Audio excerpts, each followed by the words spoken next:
Hey guys, welcome to Brian's Man Cave. So today I want to do a little conversation piece about Atari versus Intellivision. Now, when I say that, I'm kind of meaning more like the Atari 2600 console itself versus the Intellivision console. Now, we could also talk about the brand itself, the Atari brand versus the Intellivision brand.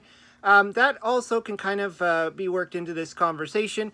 But I want to focus a little bit more on the consoles and what happened.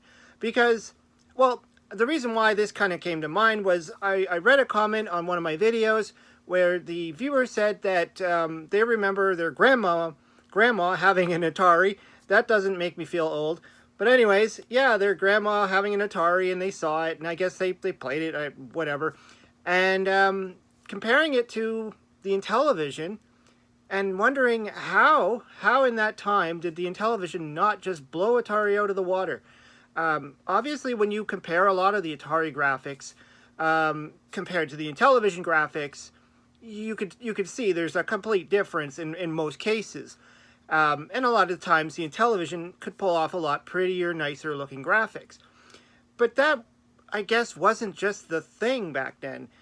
It wasn't just who had the prettier graphics, even though the Intellivision or Mattel Electronics, through their marketing plan, kind of utilized that platform and said, that's when they had the ads going on there where it was like showing the Atari versus the Intellivision, and this is Atari baseball, this is Intellivision baseball.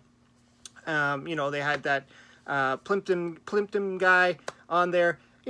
So yeah, there was a bit of the graphics, but obviously that wasn't enough. That wasn't what the killer would be, right? Obviously not. I mean, the Atari had a lot more games. It had a lot more going on. So let's kind of break it down and see what happened there.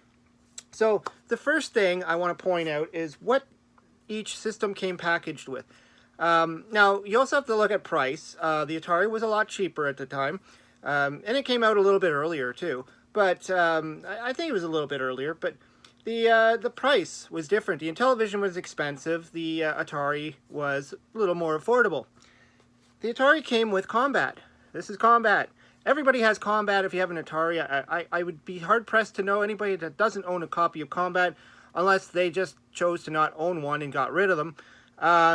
Or you probably have a bunch of them. I mean, Combat. Everybody knows Combat. Pretty good game. You play with two players. You blow up the other tank, or you can play with planes and all that stuff. Really neat game.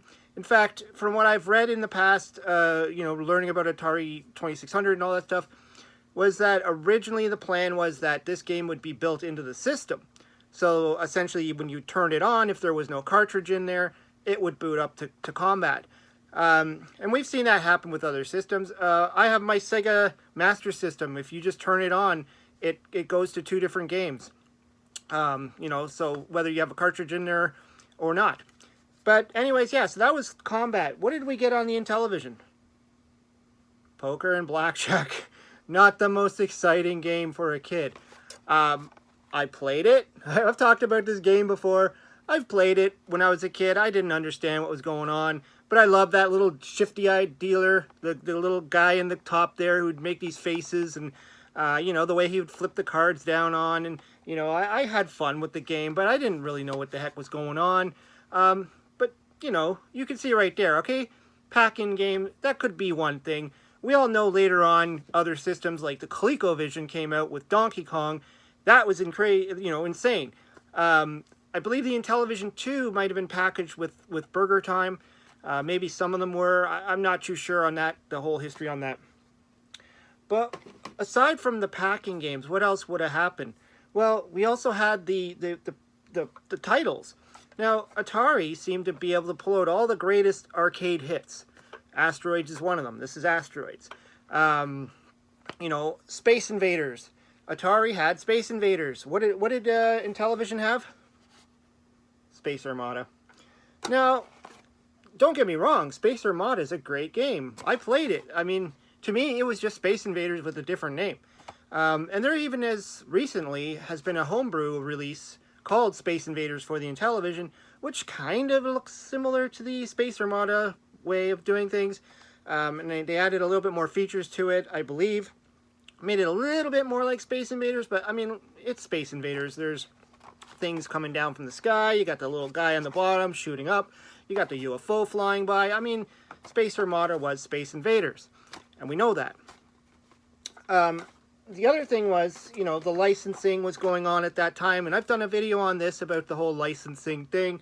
Intellivision jumped more towards the sports titles, and hence their advertisings with the Plimpton, George Plimpton, I believe his name was, and they licensed. So, you know, you got like a lot of these titles, but for the Intellivision, for the well, even though they called it boxing, but a lot of them, they actually had a you know, the initials, like if it was NHL hockey, and they would actually have the branding on there of NHL.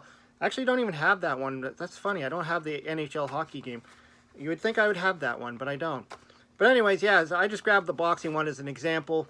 I don't think that, I'm not sure that this is actually sponsored on this one, but some of them, they actually went with that whole sponsoring thing of the actual league. Now, whether that actually coerced people to say I want an Intellivision or not, because I can get NBA, baseball, or whatever, or NFL football versus just plain old football on the Atari, I don't think that that really mattered in the end. I think when people looked at it, they looked at the graphics.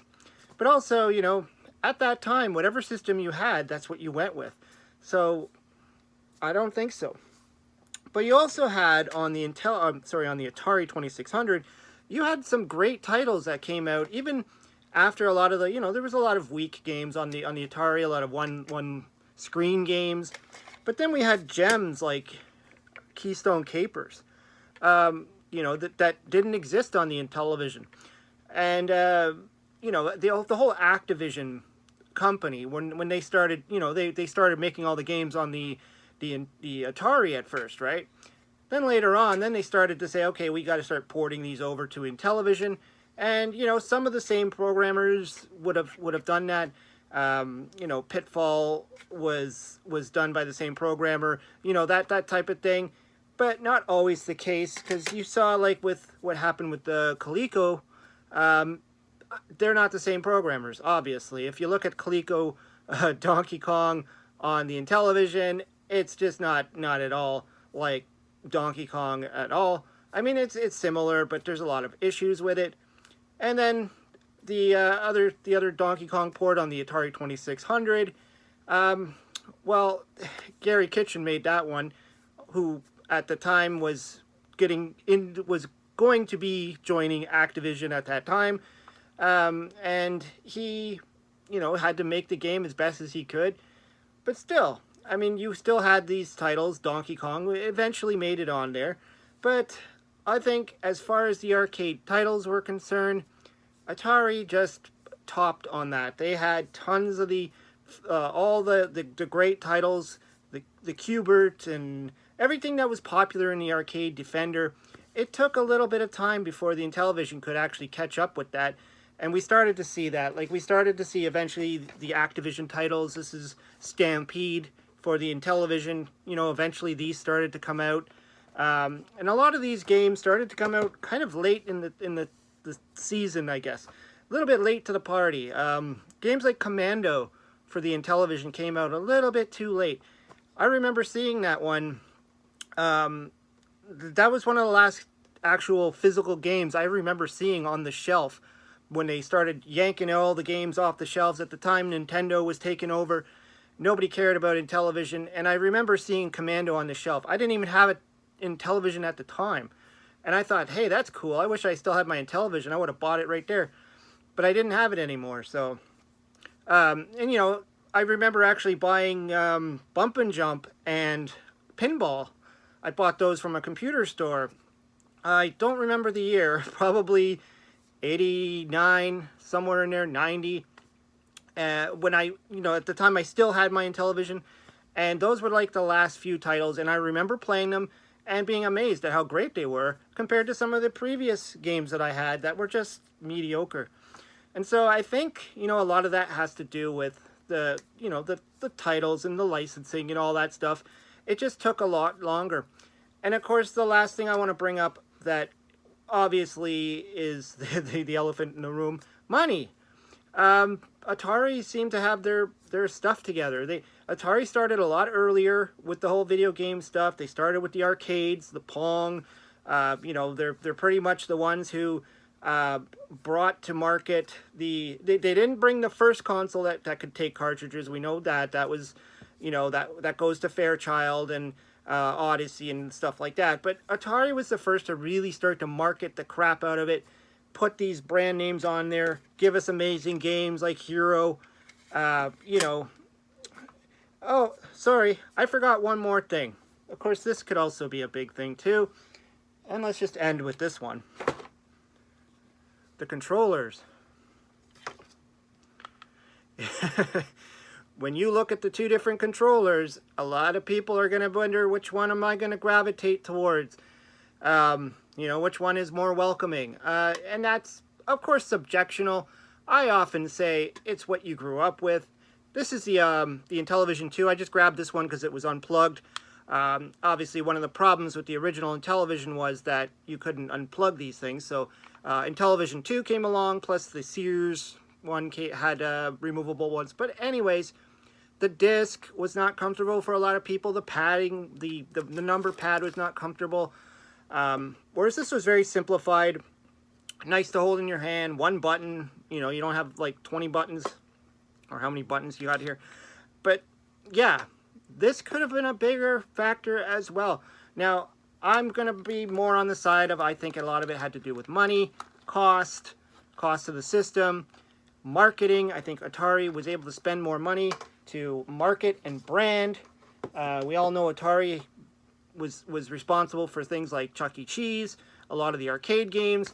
You know, Mattel Electronics was just a subsection of a huge toy company that eventually kind of fizzled and became Blue Sky Rangers, or they took over, and they just kind of kept the branding alive. And then we went to Keith Robinson, kind of took over, and you know the story. He passed away, and everything went to Tommy Tallarico. Anyways, yeah, so that's something I just wanted to talk about. I know that's not the exact history behind everything. I'm sure there's a lot of gaps that I could have filled in there. I didn't want this video to be an hour long. But that's my thoughts of what kind of happened and why the Atari always was superior over the Intellivision.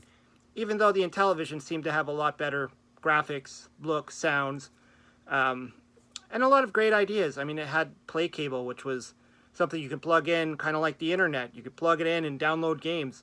Atari never had that. Had a keyboard. I don't believe Atari had a keyboard. So, you know, there's a lot of things that it had, but just could never get on top. Anyways, let me know what you think. Throw some comments down below. I always like to hear your feedback. Hope you subscribe, and I'll talk to you later.